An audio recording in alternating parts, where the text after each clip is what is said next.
What's up everybody, Rick Denham here, Holy Moly Outdoors. Welcome to another video.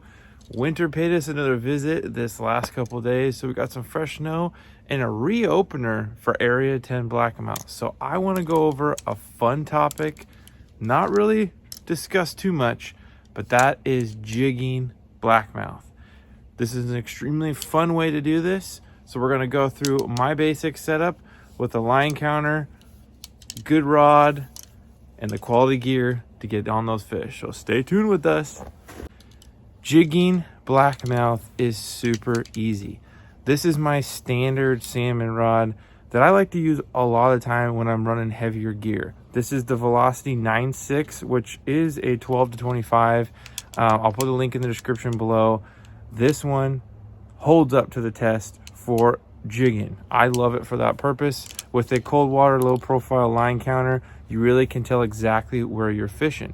Now I have this set up with 65-pound braid because I also run the same setup during the summer for big fish on droppers, but this works perfect for our blackmouth situation because you're basically fishing a 3 to 5 ounce dart style jig or even a mooching setup over these fish. And we're going to go right into that of what gear in a short second, but we're talking this all right now because this is something not many are using. There are some few that do, and they do very well, especially in the South Puget Sound, but up in Area 10 and up north, you don't see as much. Most people troll, but there's some great areas in Area 10 that the bait congregates over the top of the Kingston bar they call Jeff Head, and you can really do well in shallower water on this bait jigging. So I want to try more of that this season because I think it's easier to set up and stay on the fish potentially, and I want to just challenge myself to doing more of a new technique because myself, I basically do flashers and spoons primarily, do catch fish and have a lot of fun doing that, but I want to have something where I can feel the bite in my hands and really get to dial in something new. Because if we're not challenging ourselves as an angler, we're not going to learn where other situations could potentially bring us more fish for not just ourselves, but for the boat. Because really, you want to fish for the boat, not just one person. So I'm excited to kind of dive into the technique a little bit more with you here. But that's basically a rundown of gear, a good rod, a good bait profile, line counter, I should say, that's got good line capacity, good drag, and can hold. I think braided line I personally like better because it cuts through the water. I do run a probably 20-foot top shot of 25-pound mono just to give a little bit of shock absorption because braid is direct. You're going to feel everything straight there, but if you happen to snag a jig, I don't want to break off half my braid. I can just break the top shot. And that being said, as we dive into the gear itself with the jigs, you'll see exactly what I'm talking about. These can be rigged in so many ways, so let's dive right into what we got in front of us. We have a variety of popular old school staples here, like the Point Wilson Dart Candlefish. It's a great lure that's been around for a long time. I got one that I've poured up, a big flutter jig. Also a good option there. Then you have our recently new on the market, Beau Puget Pounder jigs. These are really cool, high UV, high glow. It's just another great option for what's out there. And the way I've found to rig these as opposed to what you see with the single hook is this sliding rig method, because a Chinook salmon is going to use a jig against you in any kind of situation for the weight.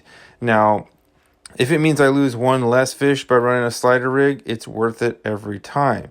So what I run there is a double Siwash Mustad 3/0 hook to a big, I think that's a size 5 barrel swivel quality Roscoe, and then that's a 6mm Radical Glow chartreuse bead. And then you take that Puget Pounder or your candlefish jig and you bend those eyelets in, and that allows you to run the line up and down to a sliding rig. Now, something that's super important to mention is scent. The Pautzke fire gel you see right there is pivotal to a success for any kind of jig because it stays on for a long time. Smelly jelly works great as well. All right, everybody. We've gone through the basic gear of how to get set up for blackmouth jig fishing. It's super fun, but there's a pivotal piece of equipment you need on your boat to also make this work.